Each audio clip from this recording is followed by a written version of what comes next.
At my husband's birthday dinner, his sister raised a glass and said, "To my brother, who deserves a wife who actually works instead of staying home all day." Everyone laughed, even him. I sat there, frozen, holding back tears. Later that night, I packed my bags and left a note. 2 weeks later, she got fired, and guess who replaced her at the job interview? It started at my husband Brian's birthday dinner. He was turning 38, and I went all out. I decorated the house, cooked everything from scratch, steak, sides, homemade chocolate cake. I even made little place cards for each guest, just to make it feel special. I'd spent the whole day running around to make sure it was perfect. There were about 12 people, his parents, a couple of his old college friends, and of course, his sister, Denise. I don't like Denise. Never have. She's always had something slick to say. Always treated me like I was a maid with a ring on my finger. She works in HR at some logistics company and acts like she's running NASA. Still, I was polite. Because she was family. Because I loved Brian. After dinner, when everyone was on their second or third glass of wine, Denise stood up, raised her glass, and smiled real wide. "To my brother," she said, loud enough to stop all the chatter. "Who deserves a wife who actually works instead of staying home all day?" And just like that, everyone laughed. Loud. Even Brian. He looked at her and chuckled. "Well, she does make a mean lasagna," he said. I sat there, frozen, holding my wine glass like it was the only thing keeping me grounded. My face was burning. My stomach twisted. It wasn't just the words, it was the way no one stood up for me. Not even him. I excused myself after that. Pretended I had to use the bathroom. I stood in there staring at my face in the mirror for 10 minutes, trying not to cry. I could hear them laughing in the next room. Having a great time. I don't think anyone noticed I never came back. Later that night, once everyone had left and Brian passed out on the couch, I packed a suitcase. Just a few clothes and my laptop. I left a note on the kitchen counter. "Don't worry. You'll have plenty of time to laugh now." I drove to Cincinnati. My sister Kelsey lives there. She let me stay on her couch. No questions. Just hugs and coffee and silence when I needed it. Brian didn't call. Not that night. Not the next day. Not even the day after. That silence hurt more than the toast. But I didn't break down. I didn't beg him to care. Instead, I got to work. Before I left the workforce, I'd worked in HR and recruiting. I'd stepped away after our daughter passed, stillborn at 38 weeks. After that, I couldn't sit in an office and pretend everything was okay, so I stayed home, supported Brian's career, handled everything else. I started updating my resume. I reached out to old contacts. I applied to job after job, not even thinking about Denise until I came across a listing at her company, Tri-County Freight. HR lead, Dayton office. I stared at it for a long time. Something about the timing felt off. I remembered her saying at Christmas that she ran that office. "No one makes a move without me," she'd bragged while chewing shrimp cocktail. So why was her job open? I applied. I didn't hold back. I added everything I'd ever done, even stuff I used to leave off out of humility. I emailed one of their directors directly through LinkedIn. Dan something.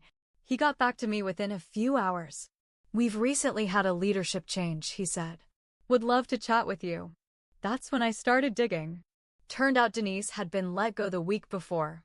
Internal investigation. Multiple complaints. She'd been ignoring harassment claims, hiring her friends, lying on internal audits. Here's the thing. Years ago, she told me about some of that stuff while drunk on sangria at a backyard barbecue. I didn't forget. And when I saw that job opening, I made sure the right people had the right screenshots from her old social media. I never said anything that wasn't true. I just nudged the truth toward the light. The interview was short. They asked me questions. I answered with confidence I forgot I had. Dan said I was exactly what they needed. They offered me the job on the spot. Higher salary. Full autonomy. A whole team under me. I didn't ask what Denise was doing now. But Kelsey ran into her 2 days later, working part-time behind the bar at a local restaurant. She didn't recognize Kelsey, but Kelsey recognized her. And Brian? After 2 weeks of silence, he finally texted, "Can we talk?" I haven't replied. I'm just getting started. I didn't respond to Brian's message for days. I'd stare at it sometimes before bed, wondering what he really wanted. An apology? A chance to gaslight me into thinking I overreacted? Maybe just to make sure I wasn't telling anyone what really happened at that dinner.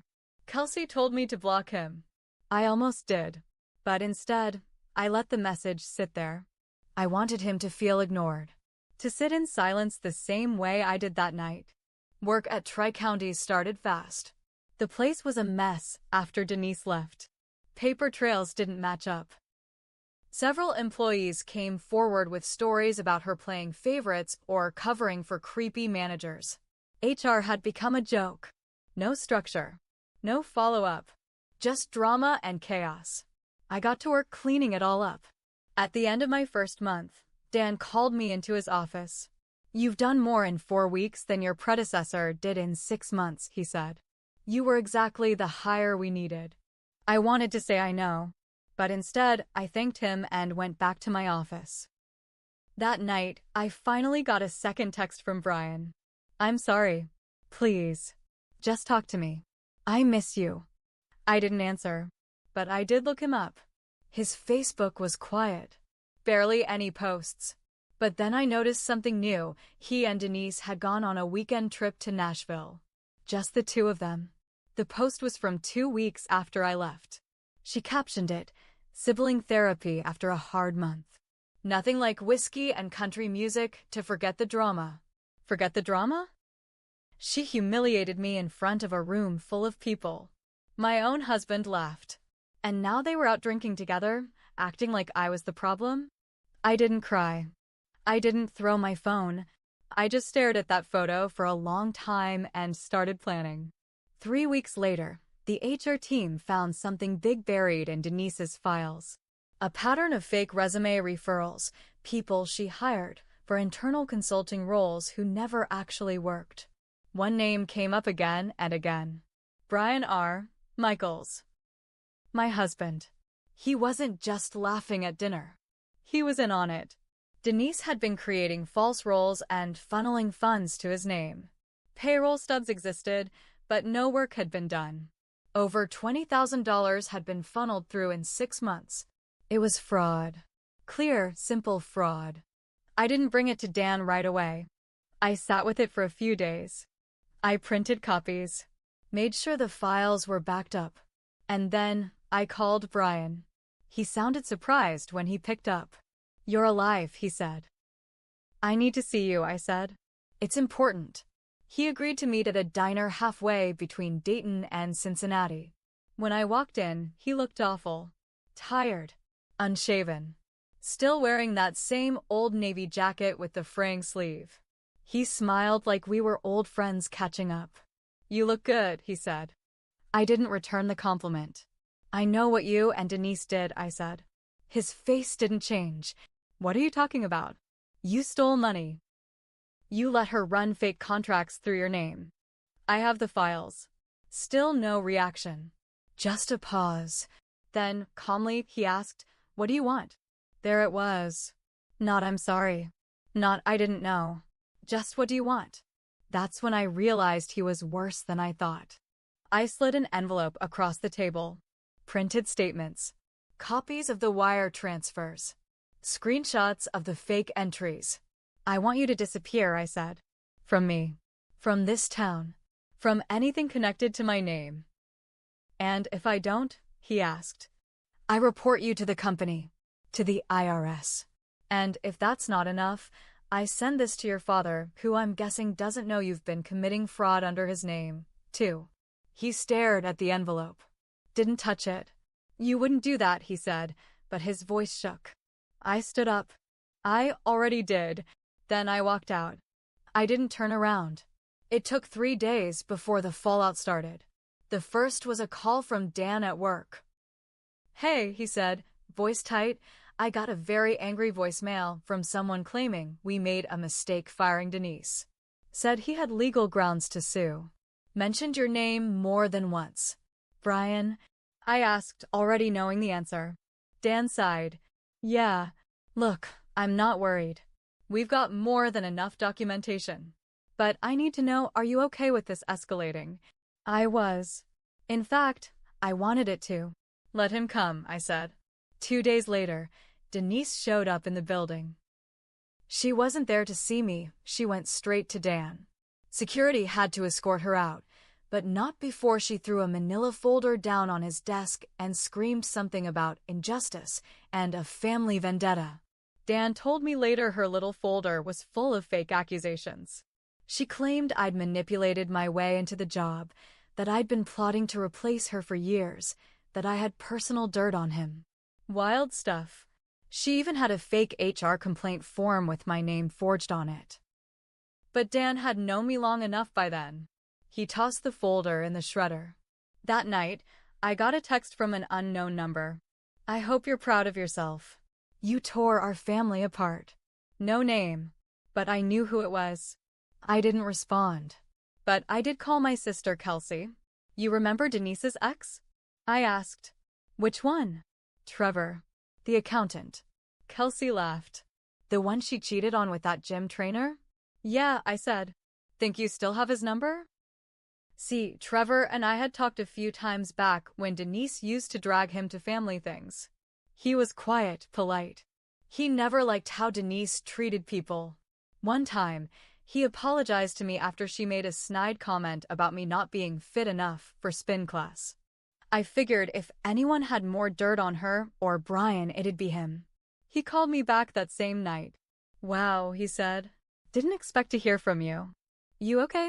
I'm better than I've been in years, I told him. But I'm trying to clean up a mess. And I think you might be able to help. Turned out Trevor still had an old laptop that Denise used when they lived together. She'd logged into her work email on it more than once and forgot to clear anything. He still had access to a few files. Some emails. A few PDFs with red flags. He agreed to meet up. What he gave me was a gold mine.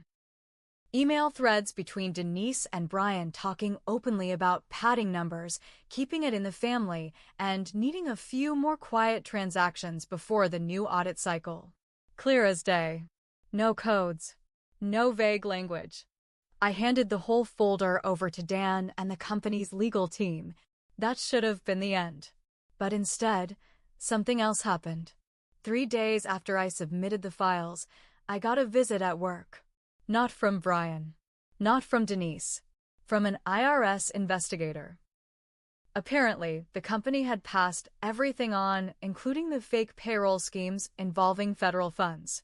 It triggered a full investigation. And they weren't just looking at Denise and Brian. They were looking at every connected account, including mine. Even though I had nothing to do with the scheme, my name showed up in a few emails times Denise copied me when we were family planning events, or when Brian used my shared Gmail to forward himself payroll docs. I wasn't a suspect. But I was now involved. The agent asked me to come in for a formal interview. As I sat there, answering questions in a cold, gray room, I realized something. They hadn't just embarrassed me. They'd almost dragged me down with them. This wasn't just about revenge anymore. This was about survival. And I wasn't done yet. The IRS interview lasted 2 hours. They were polite, but direct. They showed me emails with my name, bank account routing numbers that passed through our joint account. Money I never touched, but technically had access to. I explained everything. Calm, steady, honest. I brought proof. The dates I left, the lack of activity on my side, the credit card records showing I was 3 cities away when those payments happened. They nodded, took notes. Before I left, one of them said something that stuck with me. You were lucky. Most people in your spot wouldn't have come out clean. I walked out shaking. That night, I called Brian. I needed to hear his voice when I said it. You dragged me into a federal case, I said. You used my name. My bank account. He didn't deny it, just went quiet. Then he said, "You don't understand. Denise told me it was legal. She said it was just creative compensation. I thought she had it under control." "Then why didn't you tell me?" I asked. His voice dropped. "Because I knew you'd leave if I did." He wasn't wrong. "You're going to prison, Brian," I said. "And when you do, I'm not showing up. Not for a call. Not for a visit." A week later, federal charges were filed. Wire fraud, embezzlement, conspiracy. Brian and Denise were both arrested. Local news picked it up. It made headlines for 3 days. Small-town gossip turned federal scandal. I watched the report from my office at Tri-County. No one said anything, but I knew they all saw it. I saw the looks. One coworker left a sticky note on my desk. "You cleaned house. Don't let anyone forget it." Brian pled guilty to avoid a longer sentence. He got 4 years. Denise tried to fight it, claimed she was set up. Her trial went on for weeks. She lost 7 years in federal prison. I didn't go to either sentencing. I didn't write a victim impact statement. I didn't need to. The silence said enough. Months passed. I moved into a small apartment near my office. Simple, clean, mine. No one's name on the lease but mine. Kelsey visited sometimes. We'd sit on the porch and laugh at how things turned out. "Remember when she said you didn't work?" she'd say. "Now I'm working her job," I'd reply. But the truth was, I made mistakes too. I let it all go on too long. I stayed silent for years. I let myself be humiliated because I thought I needed to keep the peace. I thought marriage meant swallowing every bitter thing just to keep the picture pretty. Never again. One afternoon, a letter came in the mail. No return address. Inside was a short note. "I never should have toasted. I'm sorry." No name. Just a prison address in Illinois. I folded it once, slid it into a drawer, locked it. Then I went back to work. Because that's what I do now.